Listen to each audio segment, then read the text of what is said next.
Have you ever found yourself submerged in a situation so overwhelming, so intensely difficult, that it felt less like facing a challenge and more like being swallowed whole by the darkness?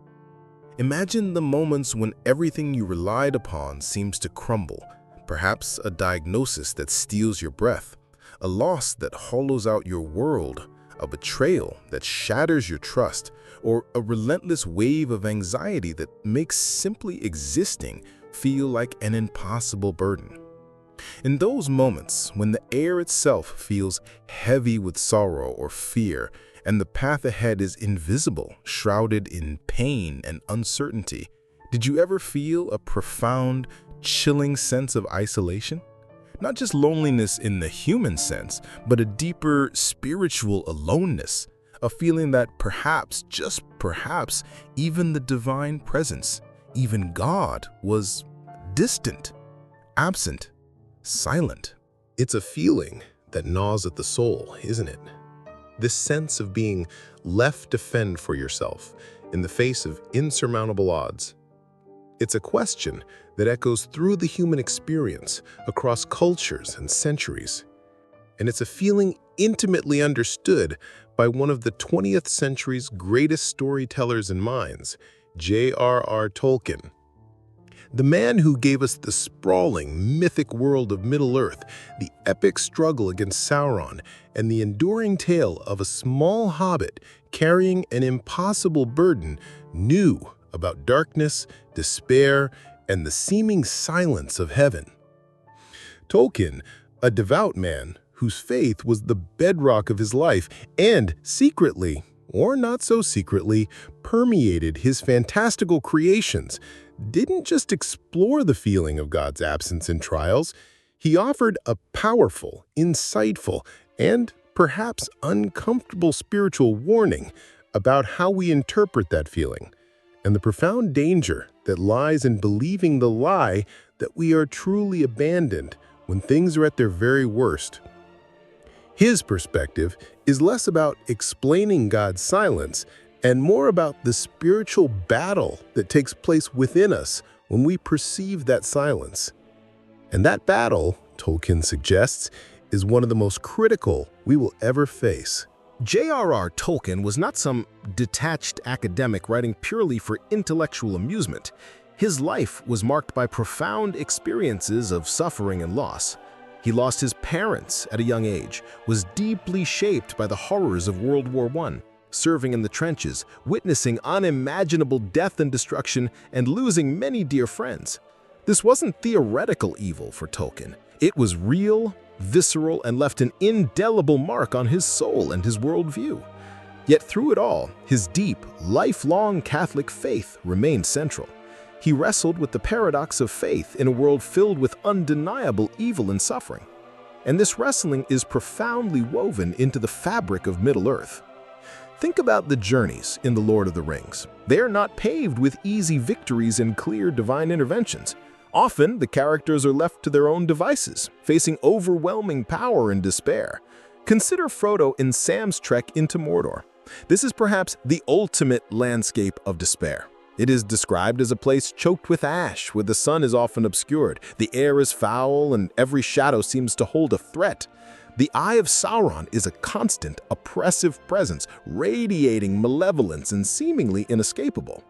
Frodo and Sam are just two small hobbits, utterly insignificant against the might of the Dark Lord. They are alone, isolated, their hope dwindling with every weary step. They endure physical agony, emotional exhaustion, betrayal like golems, and the constant psychological assault of the ring itself. In these moments, lost, starving, surrounded by enemies, with the goal seemingly unreachable and their own strength failing, they feel abandoned. Where's Gandalf? Where are the armies of the West? Where is any sign of the benevolent forces that govern the wider world? The silence from those quarters is deafening. The feeling is one of absolute, crushing aloneness, of being forgotten and left to a grim fate. But here lies Tolkien's crucial spiritual insight and the core of his warning. The danger isn't necessarily that God, or the divine powers in Middle-earth's framework, like the Valar, who represent aspects of divine power and governance, is truly absent. The profound spiritual danger lies in believing they are. The feeling of abandonment, the apparent silence, the overwhelming nature of the darkness, these, in Tolkien's understanding, are precisely the conditions under which the forces of evil, the spiritual adversaries, work most effectively to break us. Sauron's power isn't just physical, it's psychological and spiritual. His influence spreads despair, doubt, and fear. He wants his enemies to believe they are powerless, alone, and without hope. Why? Because if you believe you are truly alone, if you believe that goodness, grace, or divine help is absent, what reason is there left to fight? What reason to endure one more step? What reason to hold on to faith, hope, or love? Believing in absolute abandonment leads to surrender, to despair, and ultimately to being consumed by the darkness. Tolkien's warning is this: the times when God seems furthest away, when the spiritual silence is loudest, are not necessarily proof of his absence, but rather indicators that you are on a crucial, perhaps the most intense part of the spiritual battlefield. It's in this desolate landscape of the soul that the enemy of your soul whispers the most convincing lies. You are forgotten. You don't matter. There is no help coming. Give up. This isn't a passive feeling, it's an active temptation. The feeling of abandonment is the ground upon which the spiritual adversary seeks to plant the flag of despair and defeat.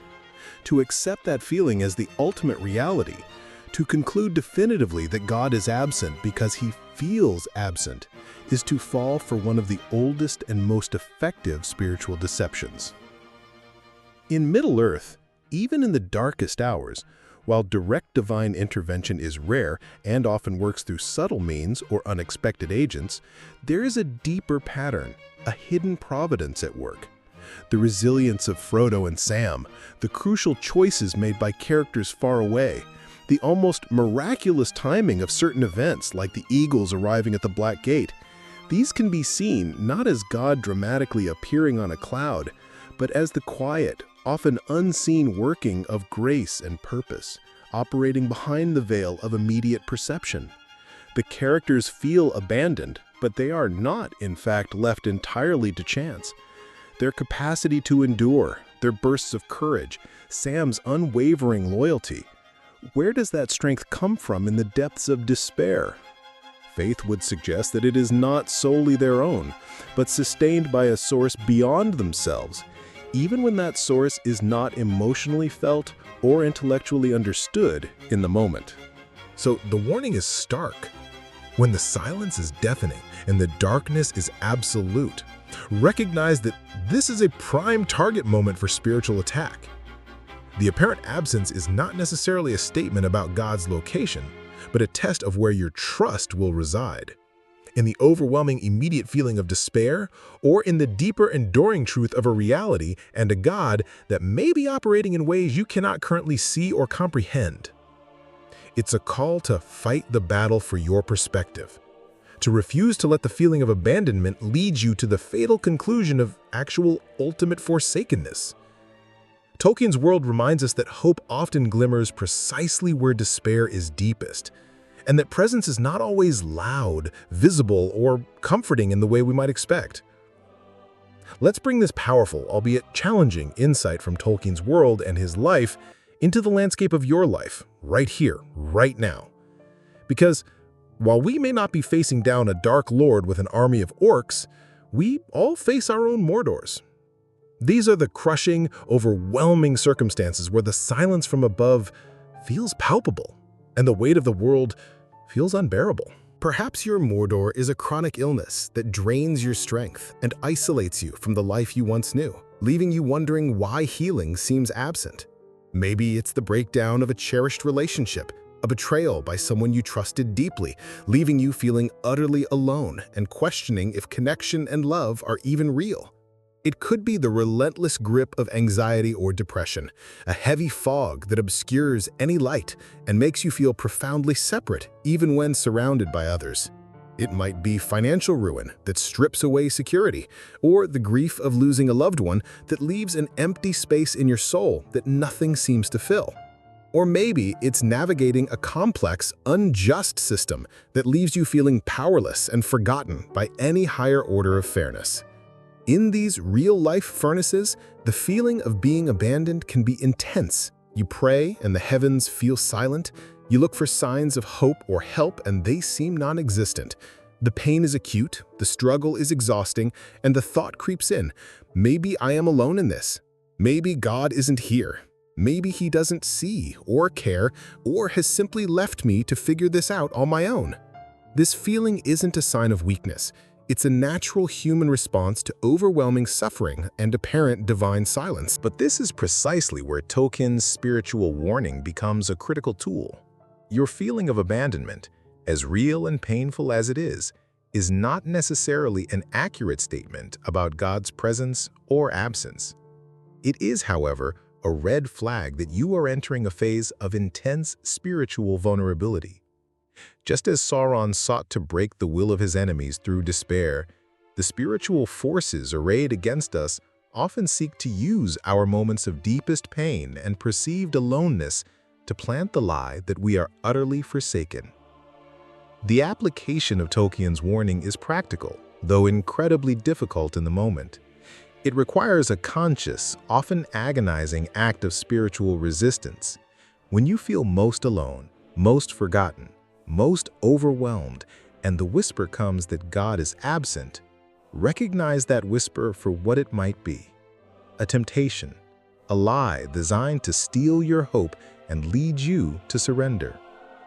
How do you fight this? It's not usually through dramatic, Hollywood-esque displays of faith, though those can happen.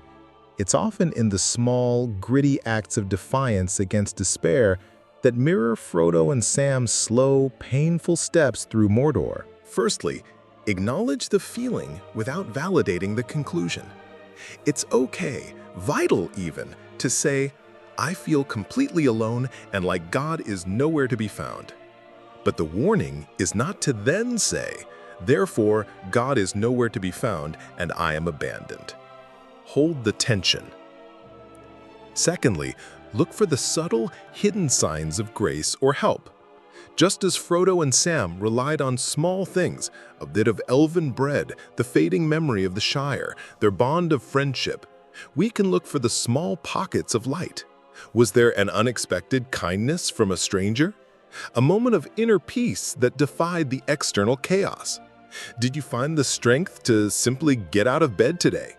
Was there a truth you clung to from a scripture or a past experience of faithfulness? These might not feel like mighty armies arriving, but they could be the quiet, unseen ways that grace is sustaining you, providing just enough strength for the next step. Thirdly, cling to truth over feeling. This is perhaps the hardest part. Your feelings are real, but they are not the totality of reality. If your faith tradition teaches that God is always present, that He is faithful, that He is near the brokenhearted, then this is the truth you must choose to believe and cling to, even when your emotional reality screams the opposite.